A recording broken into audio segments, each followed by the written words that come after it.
नमस्कार, आप देख रहे हैं द लोकमंच। आपके साथ मैं हूं निहारिका शाहदेव। आज के वर्चुअल चर्चा शो में हमारे साथ मौजूद हैं इरफान सोलंकी। इरफान सोलंकी उत्तर प्रदेश के कानपुर के सिमाओं विधानसभा सीट से समाजवादी पार्टी के विधायक हैं। साल 2007 के विधानसभा चुनाव में वो पहली बार सिमाओं के विधायक निर्वाचित हुए।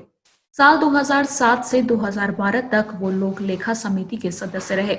इस बीच 2008 से 2012 तक वो प्रदेश के स्थानीय निकायों के लेखा परीक्षा प्रतिवेदन की जांच संबंधी समिति के सदस्य रहे। साल 2012 के विधानसभा चुनाव में वो दूसरी बार सिमाओं से विधायक चुने गए। इरफान सोलंकी अखिलेश यादव के काफी करीबी भी हैं। इरफान सोलंकी जी, हमारे वर्चुअल चर्चा शो में आपका बहुत बहुत स्वागत है। जी नमस्ते, धन्यवाद। इरफान जी, बकरीद का त्योहार आ गया है और लॉकडाउन चल रहा है, तो इस बार का बकरीद हर बार की तरह से कितना अलग होने वाला है? सबसे पहला मेरा सवाल। देखिए बहन, बकरीद और इससे पहले ईद, फिर उससे पहले होली, सारे त्यौहार हिंदुस्तान में फीके निकले। तो ये त्यौहार भी फीका ही है। हर मजहब के त्योहार, चाहे वो बैसाखी हो, चाहे वो क्रिश्चियनों का बड़ा दिन हो, हर त्यौहार में एक दूसरे को गले लगा के, एक दूसरे से भाईचारा, मोहब्बत का संदेश। और ये त्यौहार इसलिए होते हैं कि आप अगर दूसरे से नाराज है या दूसरा आपसे नाराज है, तो आप उनके घर जाएं, उनको बनाएं और एक दूसरे को एक नया सिस्टम जो होता है। इसीलिए हिंदुस्तान को महान कहा जाता है। यहाँ पे हर जात, हर मजहब के लोग रहते हैं और अपने अपने तरीके से अपने अपने मजहब को मानते हैं और अपने अपने मजहब के त्योहारों को बनाते हैं। कभी हमारे वहाँ होली की गुजिया आती है, तो हमारे वहाँ दिवाली की मिठाई आती है। तो ऐसे ही हमारे हिंदू भाइयों के वहाँ हमारी बकरीद का जो आपकी सिवई होती है वो जाती है। तो यही माहौल है और अल्लाह करे जब वो दिन नहीं रहे तो ये दिन भी नहीं रहेंगे। इंशाल्लाह रहमान वापस अच्छे दिन आएंगे और हम मिलकर वापस सारे त्योहार एक साथ बनाएंगे। जी, बकरीद में कुर्बानी देने का नियम होता है, लेकिन इस बार कहीं ना कहीं आप भी देखेंगे बाजार में भी कहीं ना कहीं इसका असर देखने को मिला है लॉकडाउन का। तो इस बार कैसे कुर्बानी का जो नियम है वो बरकरार रहेगा? निहारिका जी, ऐसा है कि कुर्बानी का मतलब ये नहीं है कि किसी बकरे की कुर्बानी के मतलब है अपने अंदर की बुराइयों की कुर्बानी देना। जी। हर त्योहार के पीछे एक उद्देश्य होता है। जैसे आपका होली है, होलिका क्यों जलाई जाती है? बुराई का अंत। जी। विजयदशमी, दिवाली, माफ करिएगा, दिवाली क्यों बनाई जाती है? विजयदशमी, उस दिन भगवान राम रावण का जो पूरा घमंड था, दशहरे वाले दिन उसको नष्ट करके फिर अपने घर आए थे। हर त्योहार एक दूसरे के पीछे बहुत बड़ा संदेश देता है। मानो तो सब कुछ है, ना मानो तो कुछ नहीं। कहते हैं ना कि मानो तो भगवान, ना मानो तो पत्थर। जी बिल्कुल। नमाज अदायगी का हमेशा से नियम रहा है कि आप लोग एकजुट होके मस्जिद में नमाज पढ़ते हैं, लेकिन कहीं ना कहीं इस बार नमाज अदायगी के लिए भी कहा गया है कि एकजुट नहीं होना है। तो इस बार कैसे अलग तरीके से नमाज अदायगी करेंगे आप लोग? नहीं, जैसे हमने पहले रमजान में और ईद में नमाज पढ़ी है, हम्म। अलग अलग हम लोगों ने अपने अपने तरीके से अपने अपने घर में पढ़ी। देखिए, जितने भी मजहब हैं, हम्म। मजहब इंसानों के लिए बने हैं, आपको जीने का तरीका सिखाते हैं। इतनी वहां पे गुंजाइश होती है कि उसको आगे कैसे ले जाएं। तो हमारे जो, जिसको आप पंडित जी कहते हैं, मौलाना लोग कहते हैं, वो रास्ते बताते हैं। उस हिसाब से हम अपने मजहब को मानते हैं। कि आपके सपा सांसद ने ही कहा है, सफीकुर रहमान बर्क ने कहा है कि पशु बाजार लगना जी, चाहिए और नमाज एकजुट होकर पढ़वाइए, तभी ये मुल्क बचेगा। अब हर आदमी की अपनी अपनी राय है। ऐसे तो अभी बीजेपी के विधायक जी ने जो गाजियाबाद के हैं, शायद आपने न्यूज सुना होगा, कल उन्होंने कहा कि कुर्बानी जानवर की नहीं, अपने बच्चों की देनी चाहिए। तो हर आदमी की राय अलग अलग है। इसके लिए वही सांसद जी खुद राय देंगे तो ज्यादा अच्छी बात है। जी। अभी इस पर इन्होंने ये कहा, उसके बाद बीजेपी के जो विधायक है संगीत सोमू, उन्होंने खुलेआम वार्निंग दी है कि कहीं अगर बकरीद के एडवाइजरी का पालन नहीं किया गया तो जेल में बकरीद मनानी पड़ेगी। ये क्या लग रहा है, ये जो बयान है कहीं ना कहीं राजनीतिक तौर पर खींचा जा रहा है? देखिए, ये समाज के अच्छे लोग नहीं है जो आप माननीय विधायक जी का नाम ले रहे हैं। जी। विधायक जी ने अगर ये बात कहा है तो कानून से ऊपर कोई नहीं है। जब हमें प्रदेश सरकार, हमारे सेंट्रल गवर्नमेंट इस बात की इजाजत दे रही है कि आप अपने अपने त्योहार अपने तरीके से बनाइए, और जो ऐसा करता है वो तो समय की बात है।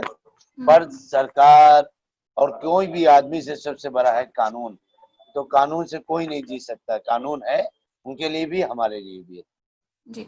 5 अगस्त को राम जन्मभूमि के लिए भूमि पूजन होने वाली है और इस पर ये राजनीति कहीं ना कहीं शुरू हो गई है। सपा का कहना है कि योगी सरकार 3 साल से अभी तक कुछ नहीं कर पाई है, तो चुनाव ऐसे में चुनाव लड़ने के लिए एक नया मुद्दा मिल गया है और बाकी सारे मुद्दे छुप जाएंगे कहीं ना कहीं।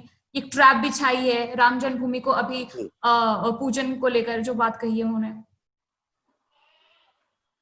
ऐसा रहा निहारिका जी, कल मैंने जो है आज तक में एनडीटीवी तमाम मतलब चैनल के क्या नाम लेने, तमाम पत्रकार तमाम चैनलों में मैंने देखा कि खुद जो ब्राह्मण सभा है, जो एक संतों की सभा है जिसमें पुजारी लोग आते हैं, उनका कहना है कि जो राम मंदिर है, भगवान राम का मंदिर तो हमारे दिल में पहले ही से बना हुआ है। अभी जैसे हम हैं तो हमें नमाज पढ़ने के लिए मस्जिद जाने की जरूरत नहीं है।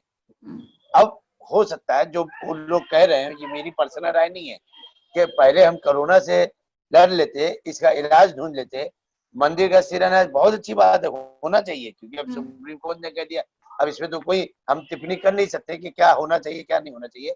अगर थोड़े दिन रुक के कर लेते तो अच्छी बात थी, क्योंकि ये कहीं ना कहीं योगी जी की नाकामी को छुपाने के लिए जो हमारे अखिलेश जी और तमाम समाजवादी पार्टी के वरिष्ठ नेता कह रहे हैं, योगी जी की नाकामी को छुपाने के लिए Modi ji as a godfather बन के आए हैं और उनकी मदद कर रहे हैं। सोलंकी जी, अगर आप लोगों का कहना है कि बाद में अगर इसे करते, कोरोना का तो अभी कोई पता नहीं है कि कब तक खत्म होगा नहीं होगा और कितना समय देना चाहिए था। चलिए, जो हर चीज का समय है, हो सकता है भगवान ऊपर वाले की यही मर्जी हो, तो जब ऊपर वाले की मर्जी है तो हम आप क्या कर सकते हैं। जी, चलिए अब आते हैं। कांग्रेस का कहना है कि यूपी में प्रियंका गांधी को लोग ज्यादा महत्व दे रहे हैं और ऐसे में बीजेपी एक एंटी हिंदू का टैग अपने मत्थे मढ़ने के लिए इस मुद्दे को पूरा उठा रही है। क्या किस कहना मुद्दे को चाहते? बहन? राम मंदिर किस के मुद्दे को मुद्दे को, निहारिका जी? राम मंदिर के मुद्दे नहीं को। तो आप भी तो भगवान राम को मानती हैं, आप नहीं जी मानती? बिल्कुल, जी बिल्कुल। नहीं, हर आदमी मानता अब है। इसी पे देखिए हमारे जो देश। सनातन धर्म को मान जो सनातन तो प्रियंका गांधी जी क्या हिंदू नहीं है? हम्म।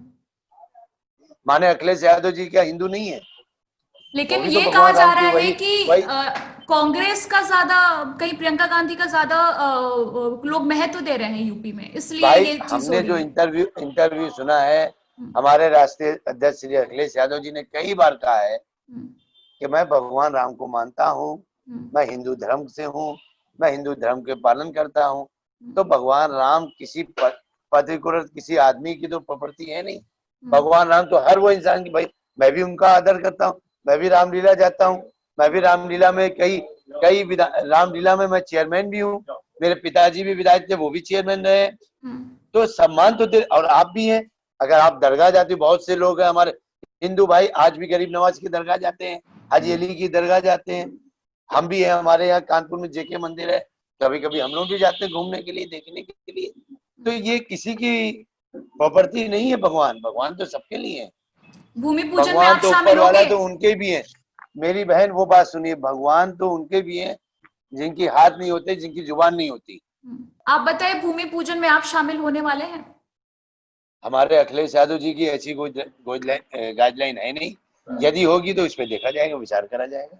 अब चलिए, राफेल का अभी बहुत दिनों से इतना कुछ चल रहा था, अब फाइनली हमारे देश में राफेल आ चुका है, ये गर्व की बात है। लेकिन अब कभी ना कभी हमेशा हमारे देश की दुर्भाग्य ये है कि जब भी कोई अच्छा कदम कोई भी पार्टी उठाए, बीजेपी ही नहीं, अगर कोई भी पार्टी उठाए तो तू मैं और उंगली उठाई जाती है। राफेल को लेकर अब कांग्रेस ने बहुत सवाल खड़े किए हैं, जिसमें दाम को लेकर उन्होंने सवाल किया है, नंबर बताए हैं कि 126 में से 36 ही क्यों लेके आए गए, मेक इन इंडिया की जगह मेक इन फ्रांस क्यों, 5 साल में देरी क्यों, इतने सवाल क्यों?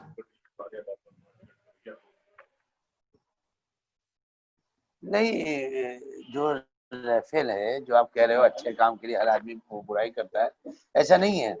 देखने का नजरिया है बहन। आप भी हैं, आप भी आज माशाल्लाह 20, 22, 25 साल की जो भी उम्र है, या मेरी लीजिए, आज मेरी 40 साल की उम्र है। तो मैं जब छोटा था तो मेरी माँ मुझे डांटती थी। अब मुझे लगता था मैंने बहुत अच्छा काम करा। मेरी माँ को लगता था नहीं, मैं शरारती कर रहा हूँ, तो मेरी माँ ने मुझे डांटा। तो हर आदमी के देखने का नजरिया अलग होता है। ये जरूरी नहीं है कि जिस नजरिए से बीजेपी वाले कहें, हमारे देश के प्रधानमंत्री कहें, हम उसी नजरिए से देखें।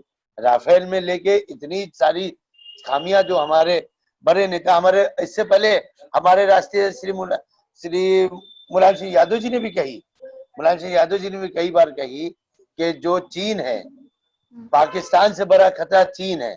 आपने देखा होगा, आज से 15-20 दिन पहले की बात है, चीन किस तरह से हमारे देश में घुस गया था। तो ये सारी चीजों पे चर्चा होनी चाहिए। सिर्फ एक राफेल आ जाने से या हमारे पास परमाणु हो जाने से सुरक्षित नहीं है देश, उसके लिए चर्चा होनी चाहिए और हर चर्चा का हल निकलना चाहिए। सुरक्षित की बात है तो सुरक्षा अपने देश को पहुंचाने के लिए ही तो यही सारे कदम उठाए जा रहे हैं। ये पहले कदम क्यों नहीं उठाए गए? बिल्कुल है। तो ये तो राफेल तो पहले मनमोहन जी की बात आई थी, इसके बाद ही हुआ। उठाए गए नहीं उठाए गए ये तो बहुत बड़ी बात है। हम तो बहुत छोटे से एक अदना से विधायक हैं, हम प्रधानमंत्री नहीं है। अल्लाह करे जब बनेंगे जब आप उससे सवाल।